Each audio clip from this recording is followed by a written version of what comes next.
Okay, welcome America, welcome India, welcome Taylor Swift. Today we are going to be doing, we're going to start with domain problem for a rational function. I don't know how far we'll get because it might take us a bit to factor, who knows. So we'll see what happens. Okay, so we're starting with problem number 2 on this worksheet. So let's take a look. So let's think about domain. Okay, if we've got a graph and we're asked to find the domain of the function. Okay, and I'll graph it in blue or something. Okay, and it goes like this. And then there's an asymptote right here. And then the rest of the graph is here. Okay, I'm just like making stuff up right now. The domain of this function is from negative infinity up to whatever this x value. Let's put it at let's put this x value at 2. Okay.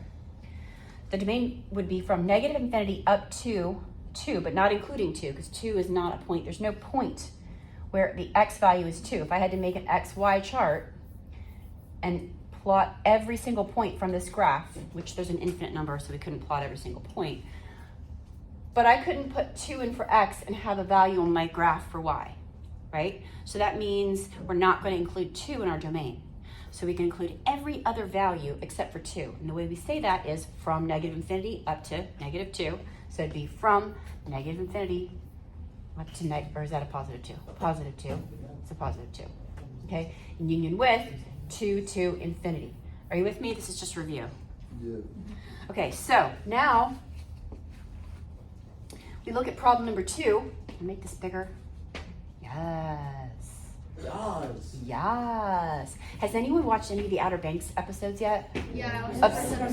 I'm starting them tonight. it's horrid. Is it really bad? Yes. I'm recording, so I've seen some. don't tell me anything that happens. Don't tell me. I don't want to know. Okay. So look what I started while I'm recording. Okay. So now we eyes up here. Eyes up here. So we've got a function here. Where are our vertical asymptotes going to be? Where are we going to not be able to have values for x? If we have, just going back to basics, if I had a 1 over x, I couldn't have our x be equal to 0, right? If it was y equals 1 over x. Because then we'd have an undefined value, and that's where an asymptote would be. So we have to figure out where our denominator is going to equal 0. And the way we're going to do that is, wouldn't it be great if that was already factored? Yes. Yes. I bet you guys could guess who made that yawn if you were watching. Yes. All right. If it was already factored, there we go. Okay. I'm just making stuff up. Okay. X minus 1, x plus 2. We could say, okay, using the zero product property, if I set this denominator equal to 0, I could see that I would have a 0 at 1 and I would have a 0 at negative 2. Okay, we've got to do that here, so we're gonna have to factor. I hate that. Kids these days. All right, so Such a hoodlum. you're gonna help me do this problem now. Really? Yeah. Okay. Okay, so now we have ax squared plus bx plus c. A and c are both prime numbers. So the easiest way to factor a trinomial where a and c are prime numbers is guess and check. You can go through the x method and or group, it's a lot more complicated. But the reason why guess and check is gonna work best for this kind of problem is because we know that 2x times x is gonna give us 2x squared. There's no other choices, okay? Same for the other two numbers over here. Whatever I put here.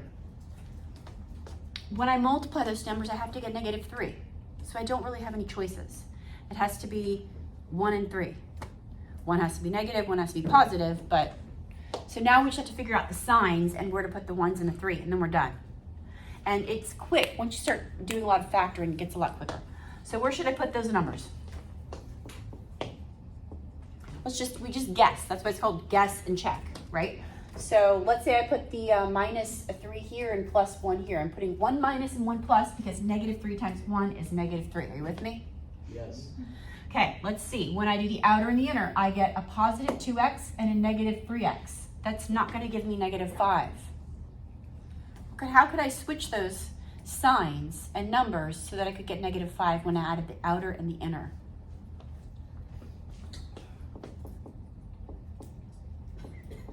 I mean, I probably should put the 3 here because then I can multiply the 2 by 3 and I'll end up with 6.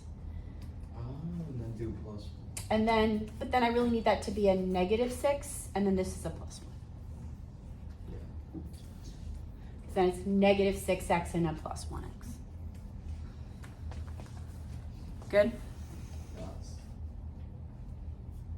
Okay, so now where are, when I go ahead and use the zero product property and set each of these factors equal to 0, what numbers am I pulling out of my domain? There's -1 over 2. That's, x minus 3 equals 0. 3. You have 3 to both sides, you're gonna get x is 3. Okay, 3 cannot be in our domain. What about this one? -1 over 2. -1/2.